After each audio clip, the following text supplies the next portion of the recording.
시작하겠습니다.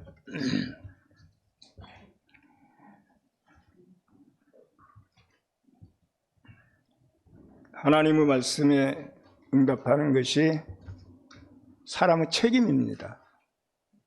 제가 먼저 시간에 책임에 대해서 이야기했는데, 궁극적으로는 하나님 말씀에 응답하는 것이 사람의 책임이죠. 그리고 그것이 사람의 본분입니다. 창세기 11장까지 오는 과정을 보면 사람들은 하나님의 말씀을 거부하거나 무시하거나, 아담도 그랬고 가인도 그랬고 노아조차도 그랬고, 그렇게 하면서 책임을 회피했어요. 하나님의 말씀을 안 들었다는 이야기죠. 하나님의 말씀에 응답을 안 했다는 이야기입니다. 그 결과 땅에는 폭력이 가득 차게 되었고, 사람들의 교만은 하늘 꼭대기에 오르려고 탑을 쌓기 시작했다는 이야기죠. 하늘 꼭대기에 닿으려는 사람들 중에서 하나님은 아브라함을 부르신 겁니다. 그러니까 아브라함은 하늘에 오르려고 하는 사람이 아니죠. 그리고 이 땅에서 하나님의 말씀에 응답하는 사람인 겁니다. 하나님의 부르심에 응답하고 하나님의 말씀에 응답하는 사람이었다는 이야기죠. 그러니까 아브라함은 책임감이 있는 사람이죠. 창세기 11장까지 오면서 다 책임감이 없는 사람들이 있었어요. 그런데 창세기 12장에서 아브라함은 책임감이 있고 하나님의 말씀에 응답하는 사람이라는 이야기죠. 그리고 평화를 사랑하는 사람이었습니다. 하나님은 아브라함을 부르실 때 복의 근원으로 부르셨어요. 사람은 혼자서는 행복할 수 없는 겁니다. 그러니까 함께 살 때, 그리고 우리가 함께 사는 공동체 안에서 사람은 행복을 누리게 되는 거죠. 혼자서는 행복할 수가 절대로 없는 겁니다. 너는 복의 근원이 되리라 하신 말씀은 복된 사회, 혼자서는 행복해지지 않으니까 행복이 있는 사회죠. 행복이 있는 사회, 행복이 있는 공동체, 이거의 근원이 될 거라는 이야기죠. 그거의 초석이 될 거라는 이야기인 겁니다. 우리도 마찬가지로 아브라함처럼 복의 근원으로 부르심을 받은 겁니다. 복의 근원으로 부르심을 받았고, 그러므로 우리에게는 천하만민이 복을 누릴 수 있는 복된 사회, 복된 공동체를 건설할 책임이 우리에게 있다는 이야기죠. 우리에게 있습니다. 우리는 다른 사람에게 복이 되는 사회를 건설할 책임이 있는 겁니다. 그 책임감을 가지고 우리는 살아야 될 겁니다. 오늘 말씀은 출애굽기 12장 25절에서 27절입니다. 여러분은 주께서 여러분에게 주시겠다고 약속하신 땅에 들어가거든 이 예식을 지키십시오. 여러분의 아들딸이 여러분에게 이 예식이 무엇을 뜻합니까? 하고 물을 것입니다. 그러면 여러분은 그들에게 이것은 주께 드리는 유월절 제사다. 주께서 이집트 사람을 치실 때 이집트에 있던 이스라엘 자손의 집만은 그냥 지나가셔서 우리의 집들을 구하여 주셨다 하고 이루십시오. 이 세번역 성경을 그대로 따온 겁니다. 이집트 땅에 10번의 재앙이 지나가고 이스라엘 백성들은 출애굽을 하게 되죠.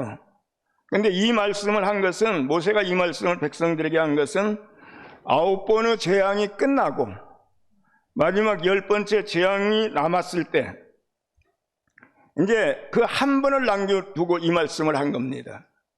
그러니까 이 한 번만 지나면 이제 이스라엘 사람들은 자유의 몸이 될 것이죠.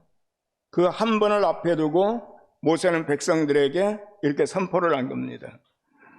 그러니까 모세가 말한 것은, 그 한 번을 남겨두고 모세가 말한 것은 너희가 자유의 몸이 돼서 가나안 땅에 들어가면 젖과 꿀이 흐를 것이다, 뭐 이런 소리를 한 게 아니에요. 가나안 땅에 대해서 말씀한 것이 아니라 하는 이야기죠. 그리고 광야를 통과하는 여정에 대해서도 말씀한 것이 아닌 겁니다. 광야를 통과할 때 어떤 어려움이 있을 것이다, 어떤 은혜를 베풀 것이다, 이런 이야기를 한 것이 아닌 겁니다. 마지막 재앙 한 가지를 딱 남겨두고 모세는 백성들에게 무슨 말을 했냐면은 유월절에 대해서 말한 거예요. 유월절 제사에 대해서 이야기한 겁니다. 유월절을 기념하라고 이야기한 겁니다. 모세는 유월절 만찬 때 아이들한테 질문할 기회를 주고, 그리고 가장 그 집안에서 연장자는 그 아이들에게 조상들이 어떻게 출애굽을 했는지 그것을 전해주라고 하는 겁니다. 그러니까 출애굽에 대한 역사를 이야기하는 것이 아니고, 출애굽에 대한 역사를 가르치라는 것이 아니고, 출애굽의 경험을 이야기로 전해주라고 한 겁니다. 이야기로. 예. 그래서 이제 모세의 말대로 유대인들은 해마다 유월절을 지켰어요. 그리고 유월절 음식을 준비하고 온 가족이 이제 식탁에 딱 모여 앉아서 유월절 만찬이 시작이 되는 거죠. 그런데 그 가족 중에서 가장 나이가 어린 어린아이가 4개의 질문을 한답니다. 근데 그 첫 번째 질문이 뭐냐면, 오늘 제가 제목으로 다룬 것처럼 오늘 밤은 왜 다른 날 밤과 다른가요? 예, 오늘 밤은 어째서 다른 날 밤과 다릅니까? 이걸 질문하는 거예요. 이걸.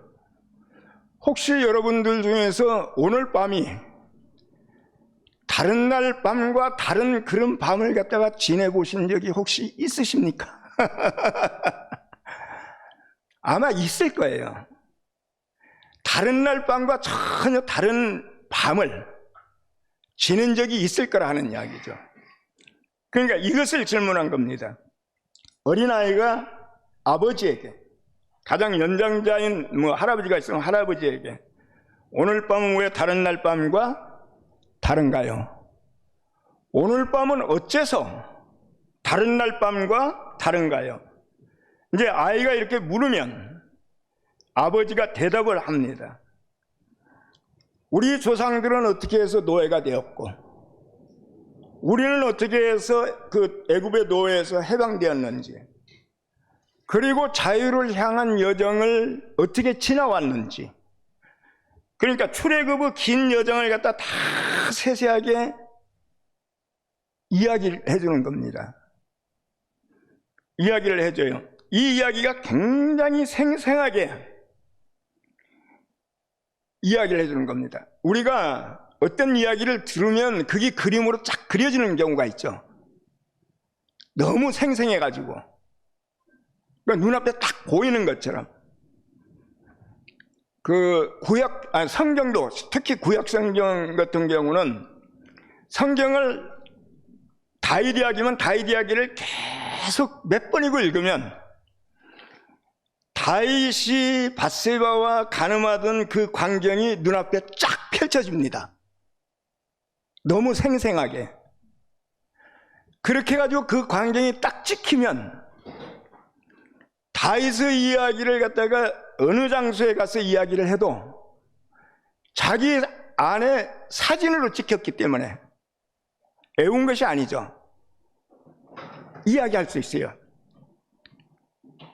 네, 이런 경우요. 그러니까 아버지가 출애굽의 긴 여정을 갖다 다 설명을 해주면 그게 너무너무 생생하고 실감나게 설명을 해주니까 그 이야기가, 특히 어린아이들은 또 그 감수성이 굉장히 예민하잖아요.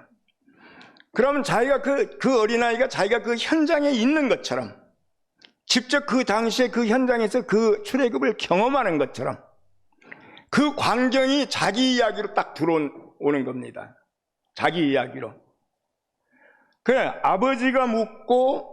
어린아이가 묻고 아버지가 대답해주고, 이것이 매년 계속되면서 세대와 세대에게 출애굽의 이야기가 전달됐다 하는 이야기죠. 예. 이걸 히브리 말로는 세이드라고 합니다. 세이드 의식. 예. 6월절 만찬을 준비하고 이렇게 그 어린아이가 질문하고 연장자가 대답하고. 예. 그러니까 구약 성경을 쓴 저자들은 그 구약을, 이스라엘 역사를 갖다 역사적인 사실대로 기록한 것이 아닙니다. 역사적인 사실대로 기록했다고 생각을 하면 안 돼요. 그 역사적인 사건이 있을 때 그걸 이야기로 풀어서 기록했어요. 그래서 구약성경 보면 다 이야기입니다. 아브라함 이야기, 아담 이야기, 이삭 이야기, 야곱 이야기, 모세 이야기, 다윗 이야기, 다 이야기예요. 그러니까 이야기책 읽는 것처럼 재미가 있는 거죠. 네, 다 이야기입니다. 그러니까 역사적인 사건을 그 팩트대로 기록한 것이 아니고 이야기로 만들어서 기록했다는 이야기죠. 그러니까 어쩌면 역사적인 사실하고 어떤 부분에서는 조금 다를 수도 있다는 이야기죠. 실제로 일어난 역사적인 사건과는.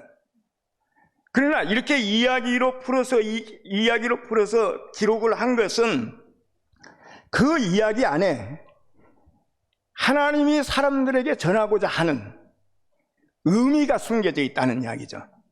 이야기 안에. 이건 우리가 경험할 수 있는 겁니다. 우리가 예를 들어서 아브라함 이야기를 듣거나 아니면 모세 이야기를 듣거나 아니면 아브라함, 이삭, 야곱 이야기를 들으면 좀 듣다 보면 아, 저게 내 이야기네. 이렇게 알게 되잖아요. 그 역사 이야기가 아니고 자기 이야기로 들리잖아요. 아, 나네.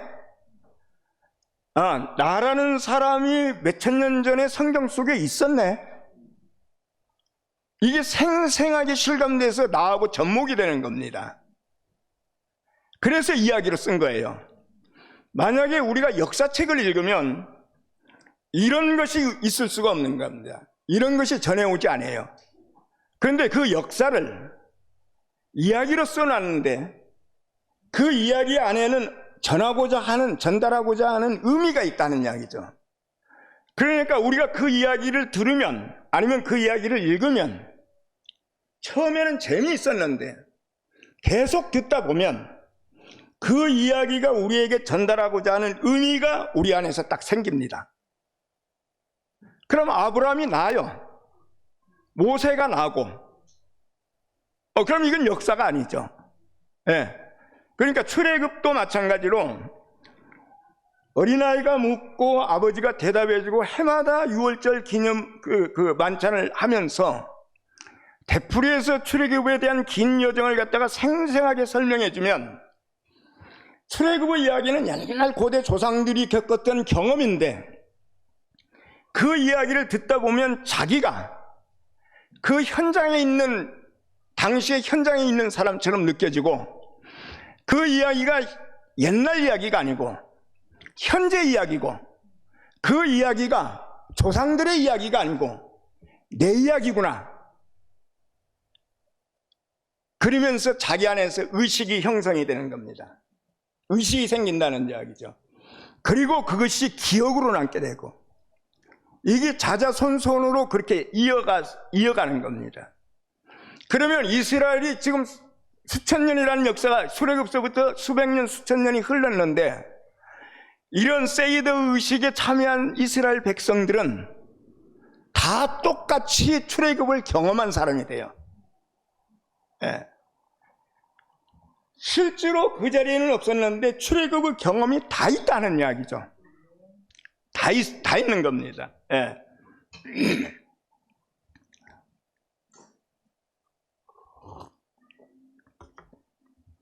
그럼 우리가 다른 역사를 팩트로 적어놓은 역사서를 읽으면 이런 것이 생기지 않는 겁니다. 그래서 구약의 저자들은 이스라엘 역사를 분명히 사건인데 어떤 역사적인 사건이 일어났는데 그걸 이야기로 풀었어요. 그리고 그 이야기 속에 뭐가 숨겨져 있냐면 의미가 숨겨져 있는 겁니다. 전하고자 하는 의미가. 근데 이상하게 몇천 년이 흘렀어도 우리가 그 이야기를 듣거나 보면 그 의미가 우리 안에서 되살아나는 겁니다. 그래서 우리는 그 함께하는 사람들이 되죠.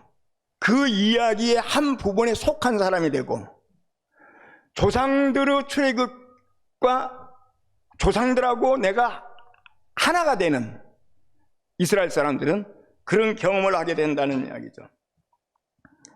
그래서 이제 이게 단 한 번 일어난 사건인데 해마다 유월절 기념 그 세배드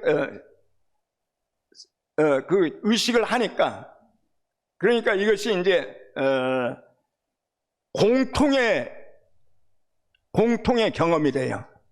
모든 사람, 이스라엘 모든 사람의 경험이 되고, 이 공통의 경험이 이스라엘의 정체성이 되는 겁니다. 그래서 이스라엘은 지금까지 수없이 나라 없이 그냥 유랑을 몇천 년 동안 했어도 자기들의 정체성이 이 유월절을 기념하면서 흐트러지지 않았어요. 네. 흐트러지지 않았어요. 유대인들의 농담 중에서, 농담인지 그러니까 우스갯소리에서, 유대인 학교에서 그 선생님이 여호수아서를 갖다 1년 동안 가르쳤어요. 성경에 있는 여호수아서를. 그리고 이제 1년 딱 가르치고 나서 시험을 보는데, 아마 구술 시험, 이렇게 너 일어나 해가지고 이제 묻고 대답하고 이렇게 하는 시험을 봤대요. 마빈이라고 하는 학생한테, 마빈,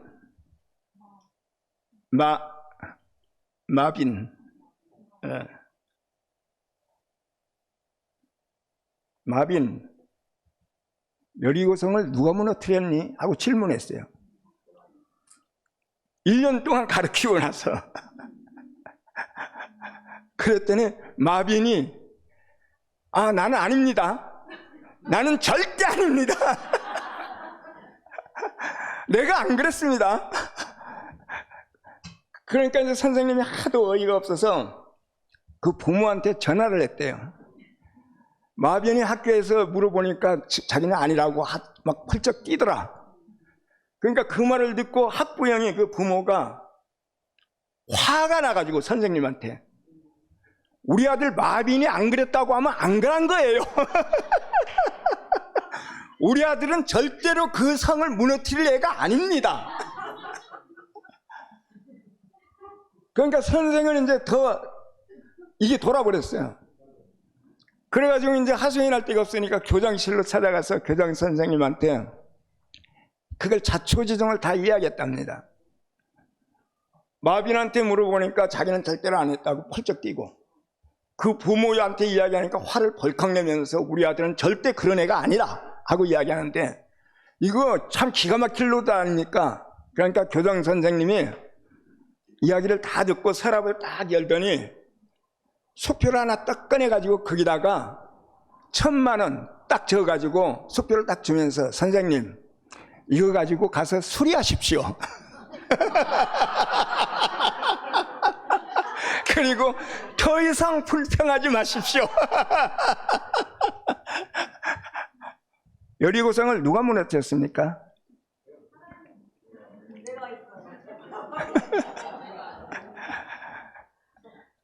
아까 제가 지금까지 말씀드리는 거는 출애굽이 자기들의 경험이 되는 거예요. 자기들의 일이에요. 조상들의 일이 아니고 우리의 일인 겁니다. 오늘 우리도 똑같이 그렇게 느껴야 돼요. 아브라함이 몇천 년 전에 있었던 그 사람이 아니고 나예요. 야곱이 나고. 그럼 여리고는 누가 무너뜨렸습니까? 우리가 무너뜨렸어요.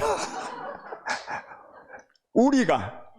근데 우리가 무너뜨렸다는 걸 갖다가 모르니까 나는 아니에요. 부모도 우리 아들은 안 그랬어요. 이런 우스갯소리가 있답니다. 6월절 만찬에서 어린아이 질문에 아버지가 해줄 수 있는 첫 마디가 뭐냐면, 우리 조상은 애굽 땅에서 노예였다. 이것이 첫 마디입니다.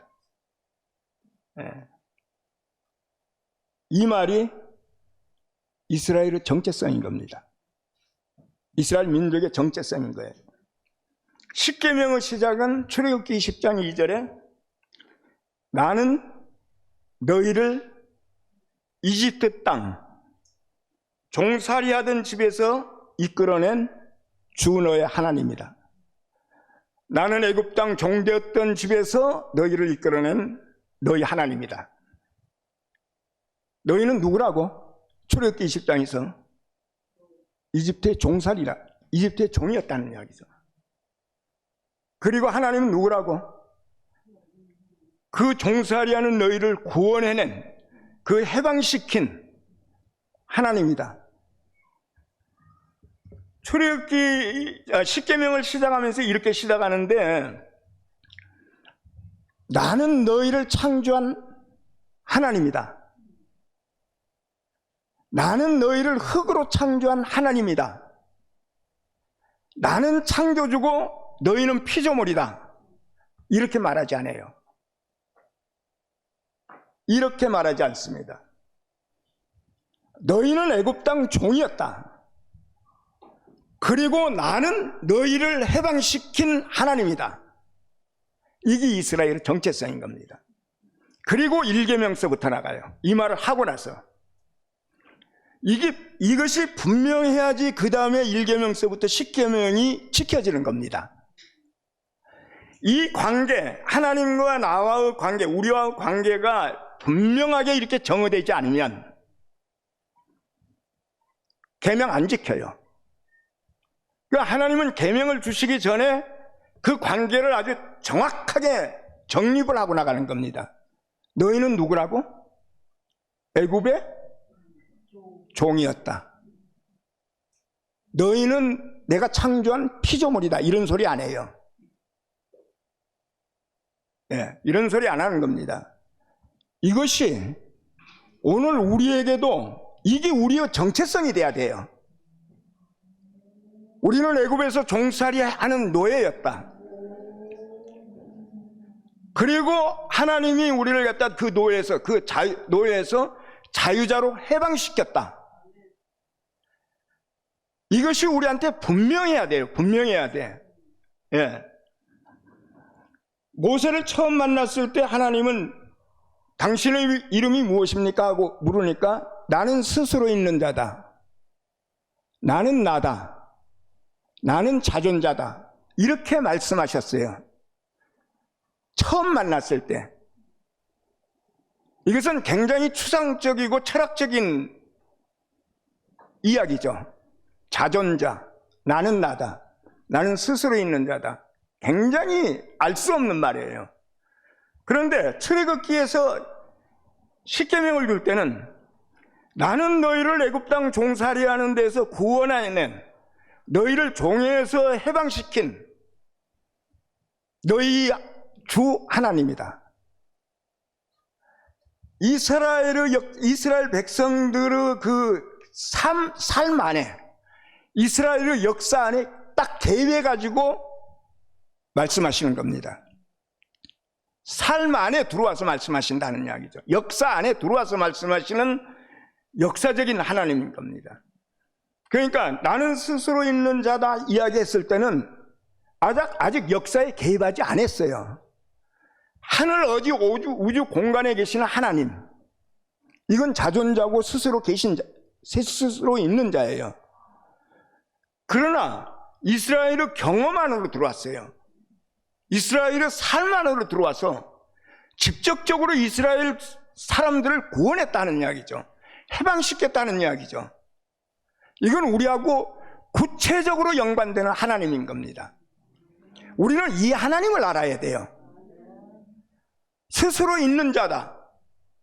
틀린 말은 아니에요.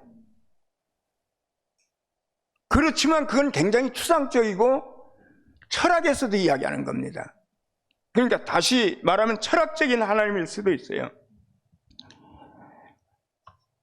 이렇게 인류의 보편적인 하나님, 그러니까 스스로 있는 자는 모든 인류의 하나님이죠.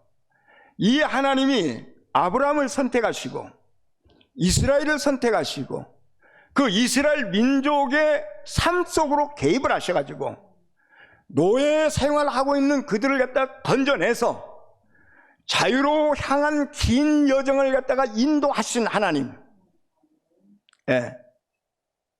이것은 오늘 우리에게 연관된 하나님인 겁니다. 이건 우리의 삶과 연관됐고, 이건 성경에 있는 말씀이지만 어쩌면 아까 제가 말씀드린 것처럼 우리의 이야기예요. 이스라엘의 이야기가 아니고 우리 이야기를 하는 이야기죠. 네. 그럼 막말로 이야기해서 누가 나한테 네 하나님은 누구냐 하고 물으면, 나는 애굽에서 종살이 할 때 나를 해방시킨 하나님이다. 이렇게 하면은 아주 정확한 거죠, 사실. 이렇게 말한다면. 예. 그러니까 보편적인 하나님이 아브라함을 선택하시고 이스라엘 민족을 선택하시고 선택된 백성들의 특별한 하나님이 되신 거예요. 민족의 하나님이 되고 아브라함이 하나님이 됐다는 얘기요. 그렇다고 보편적인 하나님이 없는 게 아니죠. 선택받지 못한 사람에게는 보편적인 하나님 아래에 있어요. 그럼 우리는 선택받은 사람으로서 보편적인 하나님 밑에 있는 것이 아니고, 애굽 땅 노예에 있을 때, 애굽 땅 종살이 할 때 이스라엘 민족을 찾아오셔서 자유로 해방시켜준 그 경험을 한, 우리가 경험을 한 하나님이고, 우리가 말할 수 있고 이야기할 수 있고 우리가 후손들에게 이야기로 전달해 줄 수 있는 구체적인 하나님이라 하는 이야기죠. 이렇게 알 때, 이렇게 우리가 하나님을 인식하면 하나님에 대해서 헷갈릴 것이 아무것도 없어요. 하나님에 대해서. 아까 말씀드린 것처럼 공동체의 경험이 되고 공통의 기억이 되고, 그리고 그게 공동체의 정체성이 되고, 그리고 그 공동체의 정체성이 있을 때 개인의 정체성이 생기는 겁니다. 나는 흙이다, 나는 피조물이다, 이건 선택받지 않는 백성들도 다 이야기해요. 세상에 있는 사람들도 어지간하면 성경 보면 다 알아요. 그러고 화장터에 가서 화장돼서 나오는 거 보면 아, 사람 흙이네, 사람 먼지네, 다 알아요. 그렇게 아는 것은 보편적인 하나님 안에서 아는 것이고, 보편적인 하나님 안에서 사람을 아는 것이고, 우리가 특별하게 하나님으로부터 선택받았다면 선택받은 하나님 안에서 아는 것은 구체적이어야 돼요. 내가 왜 여기 있는지, 내가 누구인지. 그래서 나는 누구인가 이렇게 생각하면은 그 틀린 말은 아닌데, 다른 종교에 가도 나는 누구인가 많이 찾거든요. 그렇게 찾으면 안 돼요. 우리는 누구인가, 우리 공동체는 누구냐 하는 이야기죠. 우리는 누구인가, 나는 왜 여기에 있는가, 이렇게 찾는 것도 좋은데 그건 해답을 얻어봤자 개인적인 해답이에요. 단체적으로 우리는 왜 여기 있는가, 함께 가는 교회는 왜 여기에 있는가, 그리고 우리는 어떻게 살아야 되는가, 여기에 나를 적용시키면 다 개인적이 돼버려요. 우리는 누구인가, 우리는 왜 여기 있는가, 그러면 앞으로 우리는 어떻게 살아야 하는가 하는 것이 우리 안에서 해답이 나와야 돼요. 우리 안에서 그 답이 나와야 된다는 이야기죠.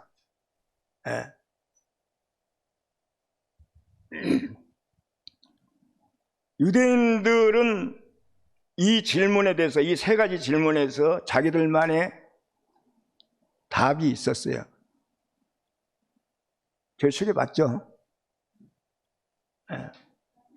유대인들은 우리는 이집트 땅에서 종살이를 하다가 자유를 찾아서 탈출한 백성들이다. 우리는 왜 여기 있는가? 우리는 자유로운 사회를 건설하기 위해서 여기에 있다. 우리는 그렇다면 어떻게 살아야 할 것인가? 자유로운 사회를 건설하려면 다양성을 인정하고 차이를 존중해주고,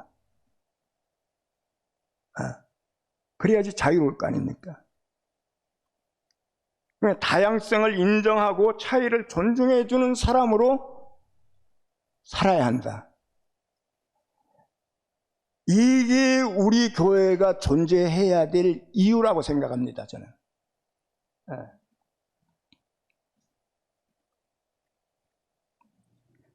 시간이 조금만 더 할까요? 어떤 식당에서 세 사람이 샐러드를 먹고 있었답니다. 식당에서 똑같이 샐러드를 먹고 있어요. 근데 한 사람은 살 빼고 체중 감량하려고 샐러드를 먹고 있었고, 한 사람은 채식주의자이기 때문에 샐러드를 먹고 있었고, 한 사람은 종교적인 습관 때문에, 그런 종교 있잖아요. 채식만 하는 종교. 종교적인 습관 때문에 샐러드를 먹고 있어요. 겉으로 볼 때는 똑같이 샐러드를 먹고 있는 똑같은 사람들이에요. 근데 이야기를 들어보면 샐러드를 먹는 이유나 의미가 다 달라요. 체중 조절하려고 먹고, 또 채식주의자니까 먹고, 그 이야기를 들어봐야지 그 의미를 알 수 있어요. 그러니까 그 사람들이 하는 이야기에 다 의미가 있는 거죠. 만약 이야기를 듣지 못하면은 다 똑같은 사람으로 보여요. 그래서 사람은 이야기하는 동물이랍니다. 태초에 이야기가 있었느니라. 그래도 돼요. 우리 사는 것을 보면 말하기 시작해서부터 이야기하기 시작하고 이야기 듣고 이야기하고 이야기 듣고 이야기하고 이야기 듣고 죽을 때까지 해요. 이야기하고 이야기 듣고 하면서 평생을 그러다가 죽어요. 그러니까 이야기하는 동물이죠. 그래서 어떤 사람은 그렇게 이야기하는 사람이 있어요. 하나님이 이야기를 하려고 사람을 창조하셨다. 하나님도 사람이 없으면 이야기할 대상이 없어요. 그럼 얼마나 하고 싶은 말이 많은데 갑갑하겠습니까? 우리가 교회 안에서 자유롭게 이야기하고 이야기를 듣는다고 하는 것보다 큰 복이 없어요.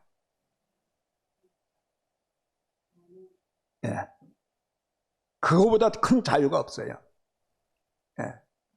이런 교회를 위해서, 이런 자유로운 사회를 위해서, 이런 자유로운 공동체를 위해서 우리를 부르신 겁니다.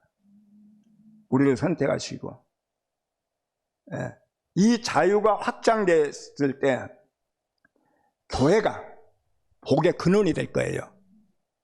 세상에 복을 전달하는, 복을 주는, 세상에 복을 주는, 다른 사람들에게 복을 주는 교회가 된다 하는 이야기죠. 그러니까 우리가 교회 안에서 사소한 차이는 다 있어요. 제가 먼저 시간에도 이야기했지만 하나님에 대한 이해도 다 다를 수도 있고 표현하는 용어도 다 다를 수가 있어요. 그거하고 상관없이 상대방을 인정하고 존중해 주면 돼요. 그 사람의 생각을 바꾸려고 생각하지 말고 안 바꿔져요. 관념이 바뀌는데 10년이 넘게 걸려요. 제 경험입니다.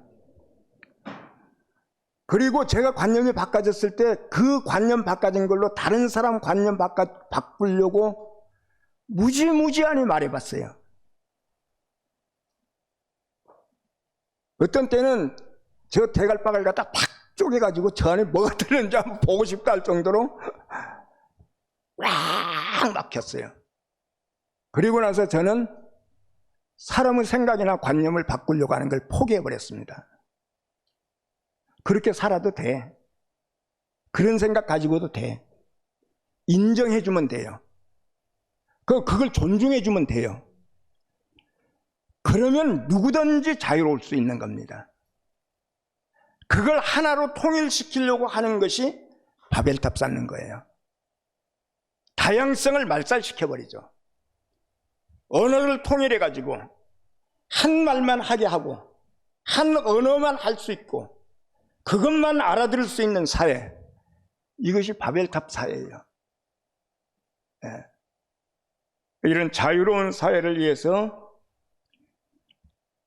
저는 함께 가는 교회에 부르심을 받았다고 믿고 있습니다. 예. 저는 다른 사람 몰라도 저는 그래요.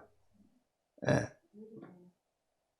이런 교회에 와서 내가 다른 사람의 말도 듣고 또 내 말도 하고 하면서 이렇게 자유롭게 산다고 하는 것이 저에게는 지금 70년 살았는데 가장 행복한 시간입니다. 네. 감사합니다. 박수 나왔으니까 그만해야죠. 네, 기도하겠습니다. 우리는 누구이며 우리는 왜 여기에 있는가? 그리고 우리는 어떻게 살아야 하는지 주님 이 시간도 우리에게 여러 가지 생각할 거리를 주셔서 감사합니다. 우리가 여러 가지로 차이가 있고 다양하지만 그 차이와 다양성은 하나님의 말씀 안에서는 지극히 사소한 차이입니다. 우리가 이 차이를 인정하고 상대방을 존중해주고 하면서 자유로운 사회로, 그래서 세상에 복이 되는 사회로, 복의 근원으로 이렇게 살아갈 수 있도록 인도하시고 축복하여 주옵소서. 거룩하신 예수 이름으로 기도드리옵나이다.